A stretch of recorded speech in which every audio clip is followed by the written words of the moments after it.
আসসালামু আলাইকুম রহমতুল্লাহি বারাকাতু। একটা ইনভার্টার স্যামসাং এসির ভিডিও নিয়ে আসলাম।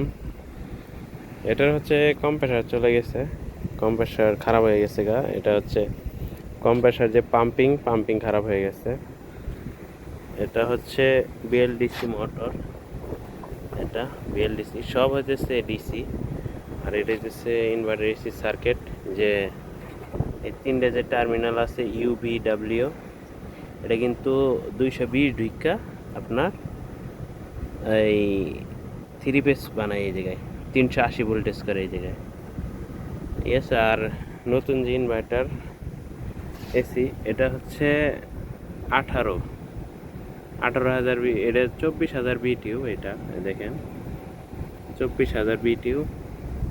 আর ইনভার্টার এসির যে কম্প্রেসার নতুন আমরা নিয়ে আসছি, দেখেন এটা হচ্ছে এটা নতুন একটা কম্প্রেসার। এই দেখেন ইউবিডব্লিউ। এই যে এটা গ্যাস ব্যবহার করা যাবে R32 আর 410 গ্যাস ব্যবহার করতে পারবেন, দুটোটাই ইউজ করতে পারবেন, সমস্যা নেই। দেখেন যে নন ইনভার্টার হচ্ছে কম্প্রেসার অনেক বড় থাকে, আর ইনভার্টার এসির কম্প্রেসার আমি এটা কিন্তু এক হাত দিয়েই উড়াইতে পারতেছি, দেখছেন এটা। আর এটার হচ্ছে আপনার টার্মিনাল কিভাবে বুঝবেন যে টার্মিনাল কত দেখায়। এটা হচ্ছে আপনার কমন যে আছে, কমনের সাথে স্টার্টিং যদি ধরেন ওমসে রেখা বিপ মোডে আপনার দেখাইব 2। আবার যদি আরের সাথে ধরেন 2, সবগুলাই একই পরিমাপ যদি দেখায় তাহলে কম্প্রেসার ওকে।